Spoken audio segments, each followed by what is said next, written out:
Now to the infected blood scandal. There is a UK-wide public inquiry into how more than 30,000 people were infected with HIV and hepatitis C after being given contaminated blood products during the 1970s and the 1980s.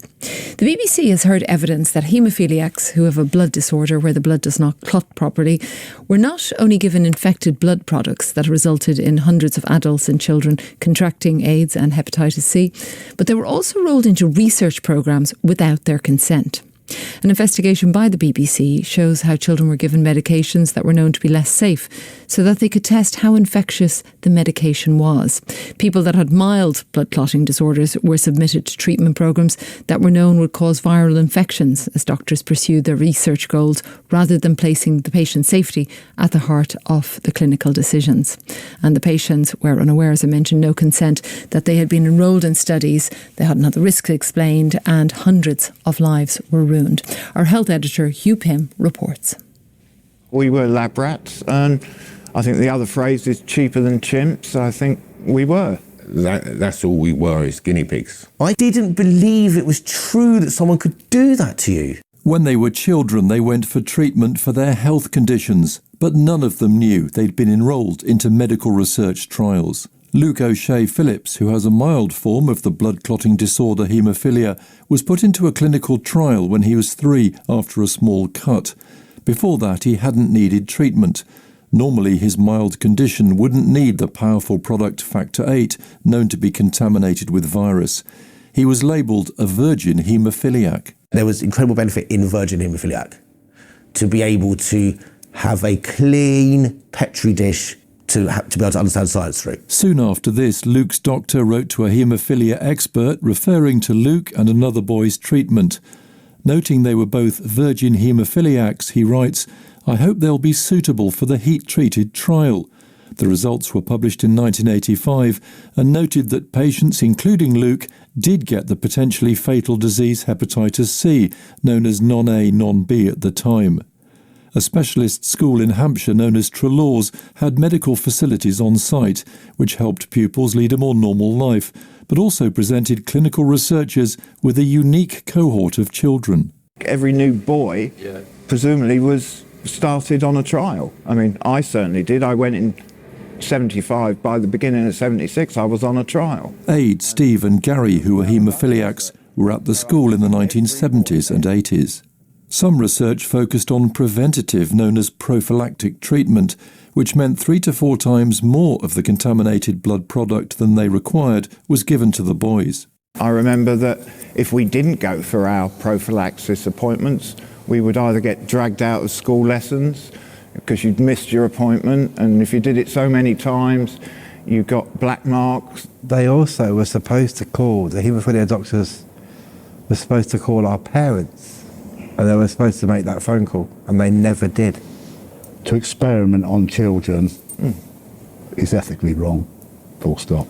At the public inquiry, the question was asked, did Trelaw's children become objects of research and study rather than being patients first and foremost? Were established ethical codes of practice broken? Emma Cave is Professor of Healthcare Law at Durham University.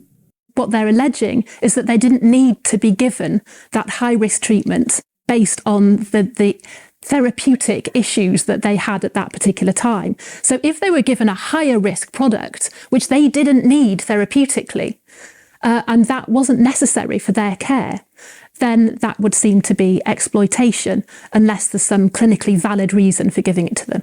And in breach of these key international codes? In which case it would have breached the Declaration of Helsinki.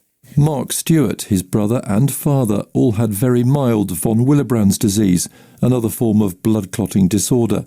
Mark's father was in his late 30s before he was even diagnosed, as his condition was so mild.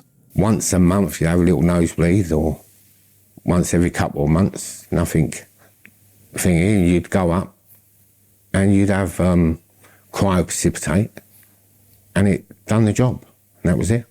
Their treatment worked well with cryoprecipitate, used for blood clotting disorders carrying less risk of viral infections. But doctors wanted to find out just how effective different treatments were, so he created a new trial and enrolled previously untreated patients like the Stewarts, known as pups. Angry is an understatement. now, you know, because it took me 17 years of being called delusional and, you know, I'm making this up and none of this is true and I'm being fobbed off. All three developed hepatitis C as a result of these treatments. Mark's brother and father have both died with liver cancer after the hepatitis attacked the organ. Neither were told they'd contracted the disease until it was too late. My own doctors are telling me, you know, your dad's in the front carriage, your brother's in the second carriage, and you're in the third carriage. So you know what's coming. You know, it don't veer off that track. The public inquiry will conclude how medical ethics codes were observed, but as the interim report stated, wrong was done on individual, collective and systemic levels. There was Hugh Pym reporting. Well, Steve Nicholls is one of the people who has given evidence to the public inquiry. He's now in his 50s. He's one of the surviving pupils from the Treelors College, a boarding school that was discussed in Hugh's report. And Mr. Nicholls attended from 1976, leaving in 1983 when he was 16 years of age. I was diagnosed with haemophilia around the age of 1 year old when I was living in Portsmouth, Hampshire. And then at 8 years old, my parents were approached by doctors suggesting that there was this purpose-built school in Alton, Hampshire, which was designed for haemophiliacs and would give haemophiliacs the best care medically and also the best education available to us at the time. During the time span of the 70s and the 80s, we know that 120 haemophiliac boys attended that college. And out of those 120 boys, 75 are now dead. That is a very stark number. What treatments were you given? When we went to Treelors College, we were all on different products. I mean, I'm actually factor 9, so I used to have what they call FFP, which is fresh frozen plasma. The factor 8 boys used to receive a product called cryoprecipitate.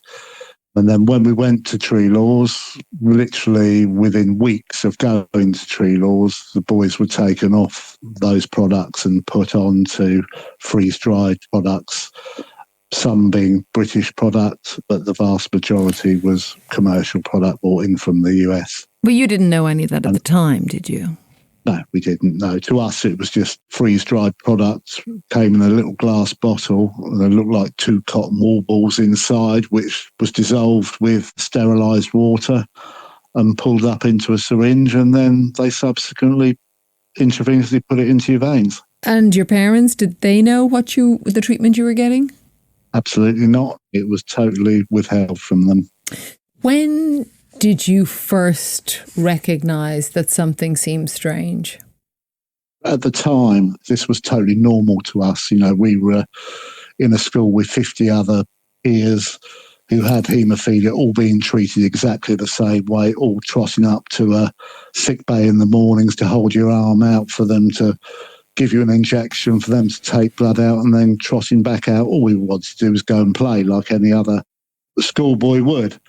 But boys were starting to turn yellow in the 70s when I was there with jaundice, which we now know was hepatitis. As a teenager, obviously, I was seeing boys around me dropping dead, literally. So you were found to have hepatitis C?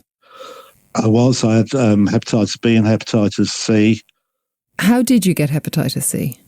Without a doubt, I got hepatitis C from a transfusion of infected blood products at Lord Mayor's Law College. That's categoric. And how do you feel they were using you, according to your opinion? We were children being used as lab rats, basically. They had 50 boys together. The college laboratories had unlimited access to our veins to both put product in and, more importantly, draw blood out to monitor what was going on. And we feel we were exploited.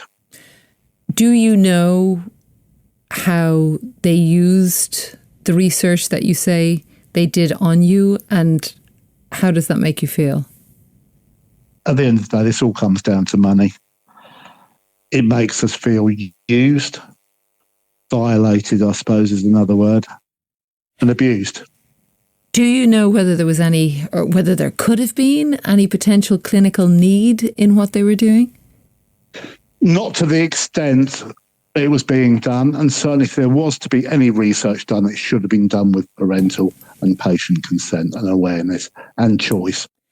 You have given evidence to the infected blood inquiry. I know there's no final compensation deal yet. What are you looking for?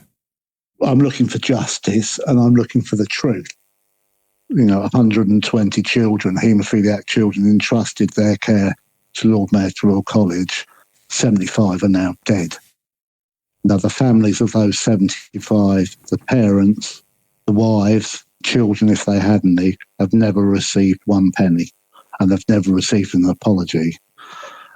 I hope justice will be served, but I also hope the fingers will be pointed. Where were the whistleblowers? That's what we want to know. Even in those days, to have a child in your care turning yellow and complaining of being in pain, just being told to go away and get on with it. And then another child comes in, you'd think someone would have raised the alarm or said something somewhere to someone. But no, they didn't. Why? That's what we want to know. That is Steve Nicholls. Thanks very much to him. Well, a statement from the Treelor's College said, we await the publication of the infected blood inquiry, which we hope will provide our former pupils with the answers they have been waiting for. A government spokesperson has said this was an appalling tragedy and our thoughts remain with all those impacted. We'll continue to listen carefully to those infected and affected about how we address this dreadful scandal.